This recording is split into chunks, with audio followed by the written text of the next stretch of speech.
جس سے کوئی ایک خاص سنت اس کی مثل مد مقابل ترک نہ ہو، اس کو بدعت شرعیہ یا دلالہ ماننے سے انکار کر دیا۔ یہ انہوں نے یہ تعریف لکھ دی ہے بیٹے، اس کا صفحہ 117، وہ اپنی اصل میں مباح ہے۔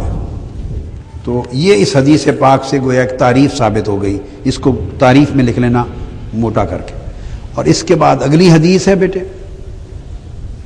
امام ترمذی نے اس سے اگلی حدیث لی، 2678 نمبر ہے حدیث پاک کا۔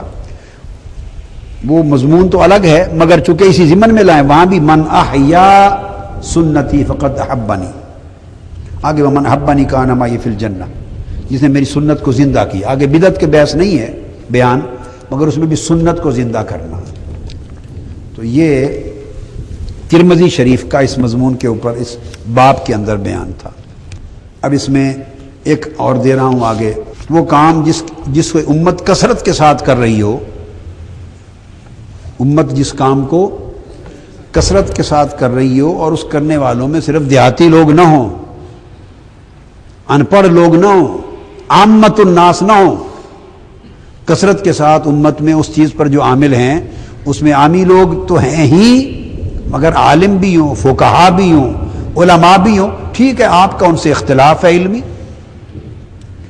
مگر کثرت کے ساتھ امت کے علماء، فقہا، اہل علم اور عوام اور خواص، محققین اگر اس پر عامل ہوں تو گویا کثرت کے ساتھ امت جس پر عمل کر رہی ہو، جس کو اچھا سمجھ رہی ہو، وہ کام کبھی برا یعنی بدعت یا بدعت شریعہ یا بدعت دلالہ نہیں ہو سکتا۔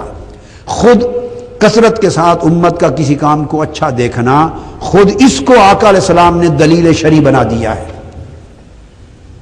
خود اس کو دلیل شرعی بنا دیا ہے۔ تو جب یہ چیز، میں ایک بات کہتا ہوں، کوئی کہے گا کہ یہ سنت سے ثابت نہیں ہے وہ کام، میں نے پچھلی بحث میں ایک نقطہ آپ کو سمجھایا تھا، ایک کہا تھا کہ ایک ہے وہ عمل اپنی حیات قضائیہ میں سنت سے معلوم ہو، ایک ہے کہ اصولاً سنت نے اس کے اچھے ہونے کا بیان کر دیا ہو، تو وہ بھی ثابت بالسنہ ہوگا، وہ سنت سے ثابت ہو گیا کہ دلیل سنت سے مل گئی۔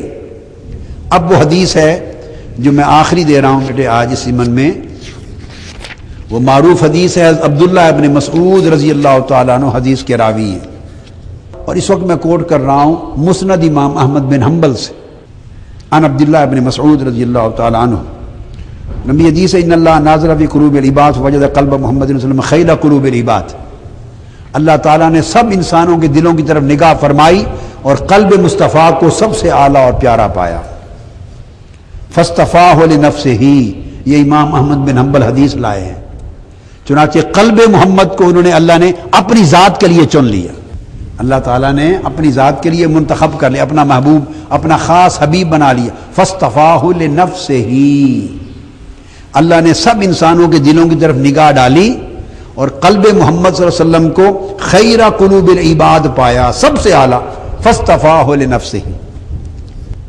فابتعثہ، پھر رسالت کے ساتھ حضور کو مبعوث فرمایا۔ اس حدیث سے ثابت ہوا، سنیں، اس حدیث سے ثابت ہوا، بعض لوگ کہتے ہیں کہ 40 برس کے بعد نبوت و رسالت ملی اور نبوت و رسالت کے ذریعے حضور کو اوصاف حسنہ ملے، یہ بات غلط ہے۔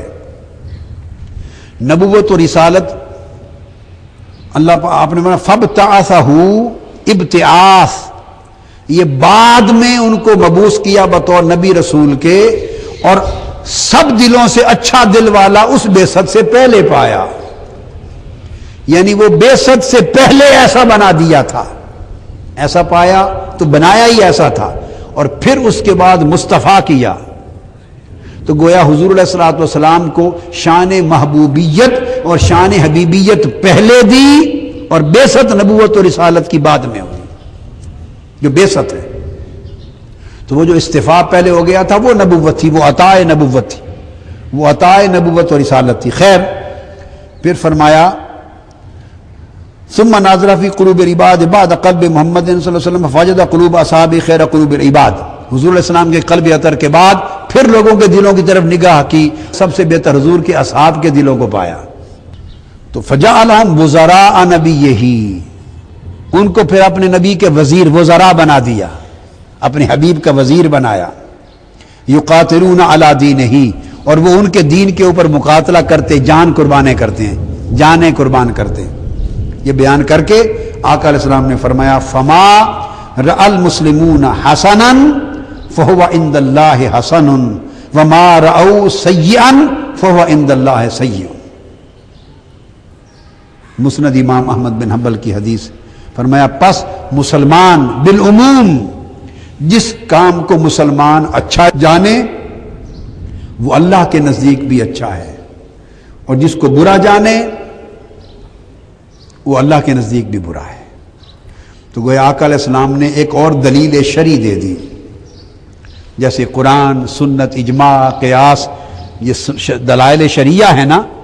تو ما رآہ المؤمنون حسنا، اور طبرانی کے الفاظ ہیں ما رآہ المؤمنون حسنا فهو عند اللہ حسن وما رآہ المؤمنون قبیحا فهو عند اللہ قبیح. یہ طبرانی کے الفاظ ہیں. امام طبرانی نے، امام بزار نے اور امام بہقی نے، تینوں نے ان کلمات کے ساتھ روایت کی یہ حدیث. اور مسند امام احمد بن حنبل میں ان کلمات کے ساتھ جس کو میں نے بیان کر دی فما رأى المسلمون حسنا فهو عند اللہ حسن. اب اس میں قرآن اور حدیث کی بات تو نہیں کی، ایک نئی دلیل قائم کر دی ہے.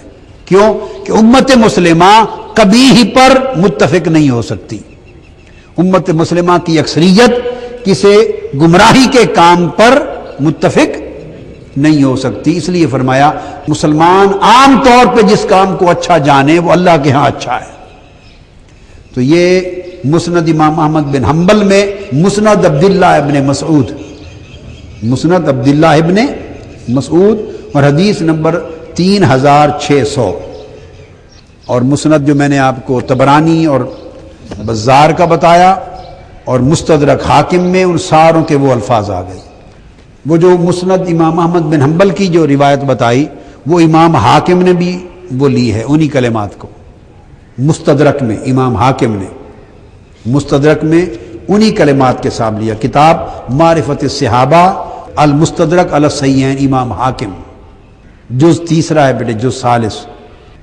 وہی کلمات ما رأى المسلمون حسنا فهو عند اللہ حسن وما رآہ المسلمون سیئا فهو عند اللہ سیئ. یہ دے کر آگے فرمایا ھذا حدیث صحیح الاسناد،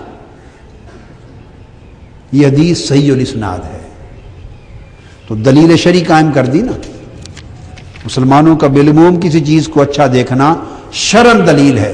تو اب یہاں سے استدلال جو کر رہا ہوں، استنباط وہ یہ ہے بیٹے، اگر کوئی آپ عمل خاص کر رہے ہیں ایسا جو اپنی حیات قضائیہ میں نیا ہے، اور حدیث پاک کی نصوص سے یہ عہد رسالت ما بعد صحابہ میں ثابت نہیں ہے، نیا ہے، it is a new thing, innovation اپنی فارمیٹ میں، مگر وہ مومن امت مسلمہ کی اکثریت اس کو اچھا جانتی ہے، تو یہ بھی سنت سے اس کا اچھا ہونا ثابت ہوگا.